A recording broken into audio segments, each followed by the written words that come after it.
G'day Australia, and welcome to race 22 of 36 of the 2009 Sprint Cup Series here in upstate New York at Glen International. It's a 2.5 mile road course, 11 turns, and this is a famous track. It used to hold old F1 races here back in the 70s, and it's pretty special to me too.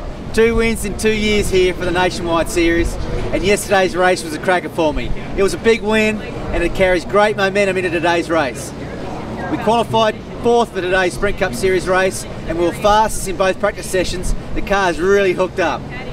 Look out for brake fade and brake troubles at the end of this race for many cars. This place is brutal on brakes, and even I've got a lot of issues after only 5 or 6 laps. And look for some crazy passes at the end too. Everyone gets really desperate here at the end of the race. We're looking for the double here this weekend. Enjoy the highlights on 1.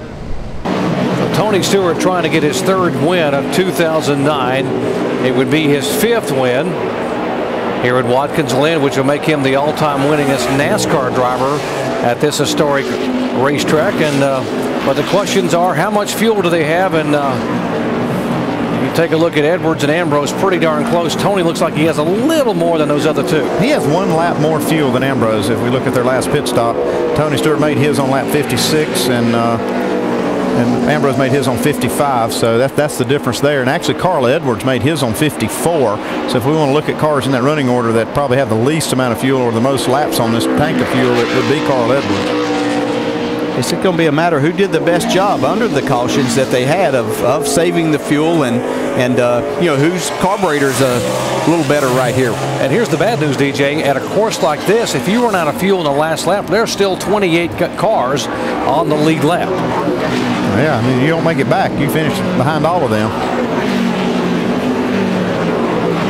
But all of these guys that are up front there are in a position to gamble pretty much. You know, all of them pretty solidly. Well, the 2 guys, Carl Edwards and Tony Stewart, solidly in the chase part. Marcus Ambrose doesn't have a chance really of finding himself in that top 12. So they're all 3 in a position to gamble some. Saving fuel, buddy. Saving fuel. Yeah, saving just a little. Save a little more. Well, that's a little tough to do at this point. Well, we have seen Carl Edwards drop back a little bit, and I think he's, because as you pointed out, he was the first one of those cars on pit road that he's having to do a little bit more, just try to salvage that 3rd place.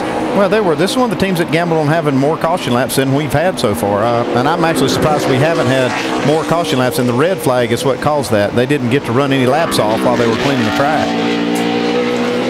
Marcus Ambrose now gained 4/10 that time on Tony Stewart. 3 laps to go for Ambrose, and if he were to finish 2nd, it would be a career best finish, but he's not thinking about career best right now. He's thinking about winning a race. He wants that W. 2 laps to go here. Whoop. Wow. I think Ambrose struggling just a little bit getting into turn 1. Yeah, it looked like he was just kind of chasing it pretty hard there, trying to gain some more spots, and he's just pushing, trying to make up some spots or some ground here on Stewart. If he could ever he feels like if he could get closer to Stewart, he could maybe either force in a mistake or just have a chance to surprise him like we saw on Saturday with Kyle Busch. Just can't get there though. Tony Stewart just so solid.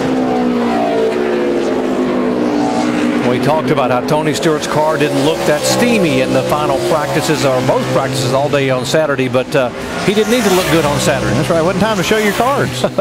He's got them all on the table now, though. Pretty good hand so far. In the 26-year history of NASCAR racing at Watkins Glen, there has never been a last lap pass here for the victory. And if it's going to happen, it needs to happen right now. White flag for Tony. Interval back between Stewart and Ambrose. Well, it's all about the fuel now. There's not going to be a pass unless something happens as far as the fuel goes. Okay, it's gut check time right now.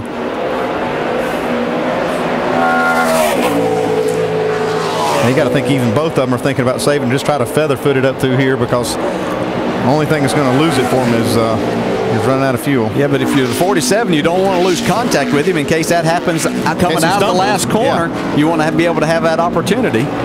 The top 6 cars are very, very close on fuel. Got to be wondering if they can make it another half a lap. Tony Stewart trying to make it and win the race. Marcus Ambrose trying to make it and finish second, or maybe hope Tony Stewart doesn't. Looks like they're going to make it. This is going to be the critical corner here. The one car, Martin Truex, we are told, slowing over in the back of the course. He may be out of fuel. Great run by Tony Stewart today, though. Showed why he's so good. Coming out of turn 11, it will be official. Tony Stewart wins at Watkins Glen. Marcus Ambrose, best career finish in second spot, and Carl Edwards will come home from the back of the pack in third. Kyle Busch fourth. Greg Biffle, the first ever top 5 here.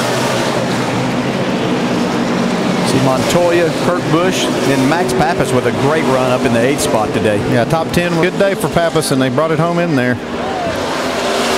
Tony Stewart, what a... All right, boys. Way to get her done. Talk about Superman at Watkins Glen. He's finished first or second the last now 6 years in a row here at this racetrack. Yeah. Let's visit with our second place finisher, Shannon. A great weekend for Marcos Ambrose. A win on Saturday, a second place finish on Monday. How was the car today, Marcos? Yeah, it was just great. You know, we've had a trying weekend. Both cars were difficult when we got it out of the truck on Friday, but we worked hard at it.